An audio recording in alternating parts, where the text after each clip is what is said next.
नमस्कार विद्यार्थी मित्रांनो, महावोकेशनल या आपल्या यूट्यूब चॅनलवर आपलं पुन्हा एकदा स्वागत करतो. मित्रांनो, आज आपण इयत्ता 10वी ऑटोमोबाईल या विषयाच्या तिसऱ्या सत्रामध्ये वाहनाच्या इंजिनबद्दल माहिती घेणार आहोत.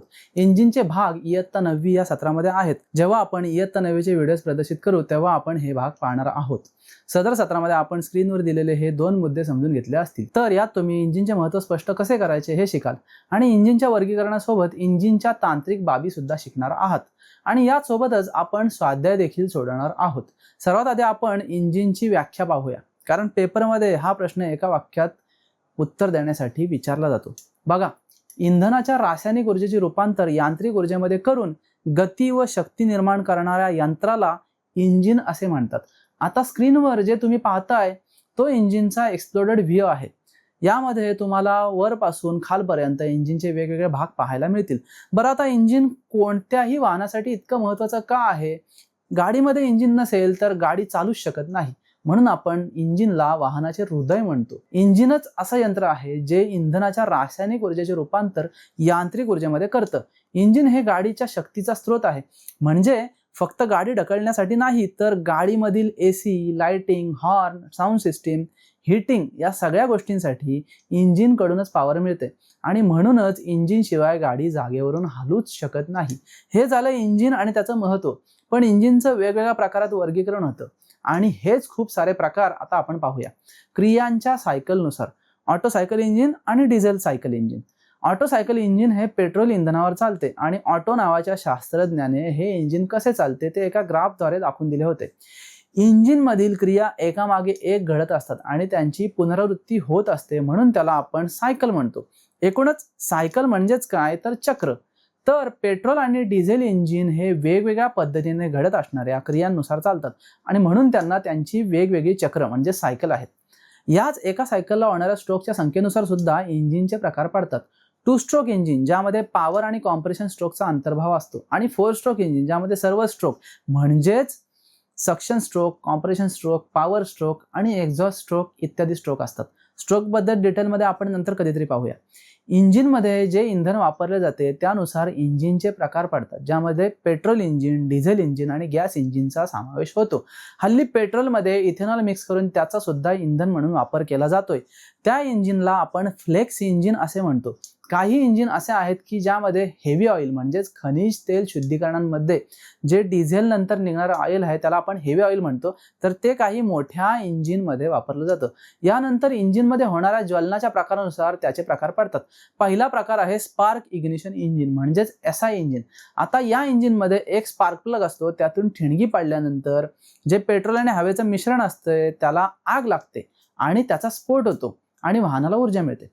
त्या विरुद्ध कॉम्प्रेशन इग्निशन इंजिन म्हणजे CI इंजिनमध्ये डिझेल फवारलं जातं आणि ते डिझेल फवारण्याच्या आधी त्या इंजिनमध्ये खूप जास्त प्रमाणावर दाब असतो. उच्च दाबाची हवा असते.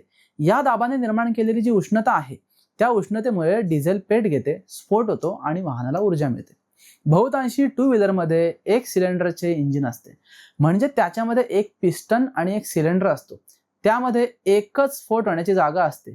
पण गाडीचा प्रकार जसजसा बदलतो, जशी ती 4 चाकी किंवा ट्रक वगैरे या प्रकारात येते, तसं त्याच्यामध्ये एक पेक्षा जास्त सिलेंडरची गरज भासते, कारण तेवढी पॉवर द्यावी लागते.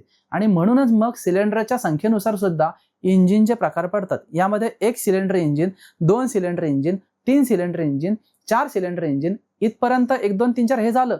पण नंतर 2च्या टप्प्यात 6 सिलेंडर इंजिन, 8 सिलेंडर इंजिन, नंतर 4च्या टप्प्यांमध्ये 12 सिलेंडर इंजिन आणि 16 सिलेंडर इंजिन इत्यादी सिलेंडरचे इंजिन आणि त्यांचे प्रकार पडतात.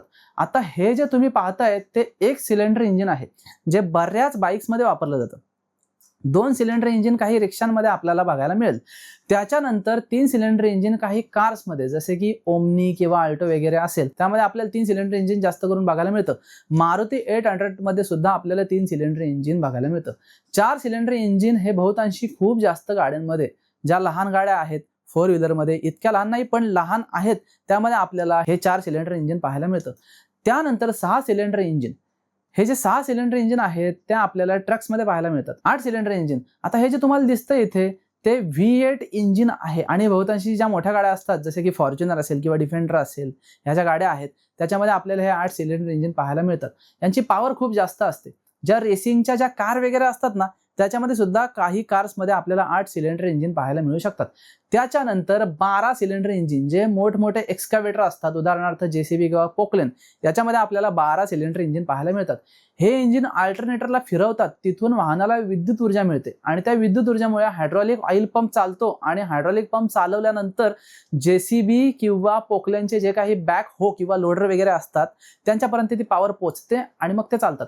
त्याच्यामध्ये ती जी चाकं असतात त्या चाकांना सुद्धा ऑइलच्या म्हणजे ऑइलवर, प्रेशराइज्ड ऑइलवर चालणाऱ्या मोटर लावलेल्या असतात आणि त्या मोटर ऑइल प्रेशरवर चालतात आणि त्यामुळे पोकलेन अथवा जेसीबी पुढे सरकतो. आता पाहूया 16 सिलेंडर इंजिन.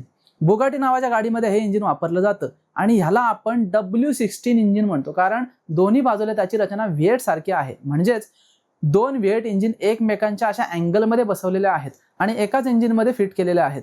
असा हा एकच इंजिन बनवलेला आहे, म्हणून त्याला आपण W16 असं नाव देतो. आता कारच्या वेगवेगळ्या आकारानुसार आणि गाडीच्या आकारानुसार त्याच्यामध्ये इंजिन फिट करायला लागतात आणि म्हणून काही इंजिनची रचना बदलावी लागते आणि ती रचना बदलल्यानंतर तिचे सुद्धा प्रकार पडतात. तर सुरुवातीचे जे आहे ते आहे इनलाईन व्हर्टिकल इंजिन. आता इथे मी I6 इंजिन दाखवलेलं आहे, I म्हणून इनलाईन, त्याप्रमाणे हे इंजिन आहे. यामध्ये सर्व सिलेंडर एकाच रेषेत असतात म्हणून त्याला आपण इनलाईन म्हणतो. दुसरा आहे हॉरिझॉन्टल. म्हणजेच काय, सर्वात महत्त्वाची गोष्ट अशी की याच्यात सिलेंडर आडवे बसवलेले असतात. व्ही टाईप इंजिनमध्ये इंजिन सिलेंडरची रचना एकमेकांना एका विशिष्ट कोनात असते आणि म्हणून इंजिन इंग्रजी अक्षर व्ही सारखं दिसतं आणि म्हणून त्याला आपण व्ही टाईप इंजिन म्हणतो.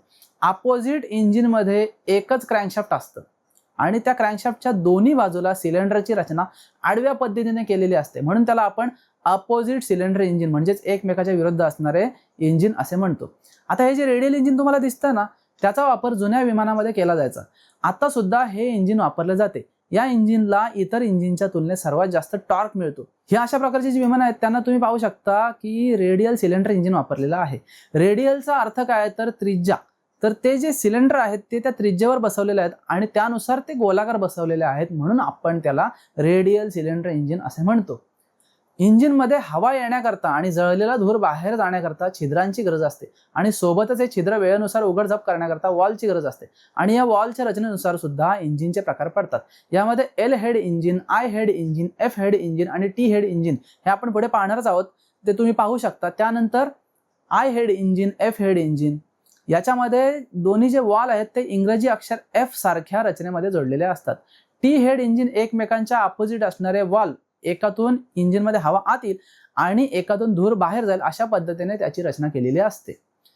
इंजिनमध्ये सतत स्फोट होत असल्या कारणाने इंजिन तापते आणि इंजिनचे तापमान आपल्याला नियंत्रित ठेवावे लागते. म्हणजेच काय तर इंजिन गरम जरी झालं तरी ते जास्त गरम झाल्यावर त्याला हानी पोहोचू शकते म्हणून एका स्थिर तापमानाला त्याचे तापमान नियंत्रित करण्यासाठी त्याला थंड करावे लागते आणि या थंड करण्याच्या पद्धतीनुसार सुद्धा इंजिनचे प्रकार पडतात, ज्यामध्ये एअर कूल्ड इंजिन म्हणजेच हवेच्या सहाय्याने थंड केलेले इंजिन, त्याच्यानंतर वॉटर कूल्ड इंजिन म्हणजेच पाण्याच्या सहाय्याने आपण इंजिनला थंड करतो आणि ऑइल कूल्ड इंजिन म्हणजेच तेलाच्या सहाय्याने थंड केलेले इंजिन. आता या प्रकारचे इंजिन बहुतांशी 2 व्हीलरमध्ये म्हणजेच बाईकमध्ये लावलेले असते. सदर इंजिन हे रॉयल एनफिल्डचे इंजिन असावे असे दिसते. बहुतांशी सर्व मोठ्या गाड्यांमध्ये हे असे इंजिन वापरले जाते आणि ऑइल कूल्ड इंजिन मोठ्या रेसिंग किंवा रायडिंग बाईकमध्ये वापरले जाते. अशा बाईकच्या इंजिनची क्षमता जास्त असल्या कारणाने त्याला आपल्याला फक्त हवेवर थंड करता येत नाही म्हणून आपण त्याला ऑइलने थंड करतो. आता मित्रांनो, आज आपण इथेच थांबूया. हा पार्ट 1 समजा, कारण ही व्हिडिओ खूप मोठी होईल आणि मग त्याच्यामुळे बोरिंग सुद्धा होईल. तर हा झाला पार्ट 1. असंच आता पुढच्या पार्टमध्ये, पार्ट 2 मध्ये भेटूया, जिथे तुम्हाला पुढचे जे काही इंजिनचे प्रकार आहेत ते पाहायला मिळतील. थँक्यू.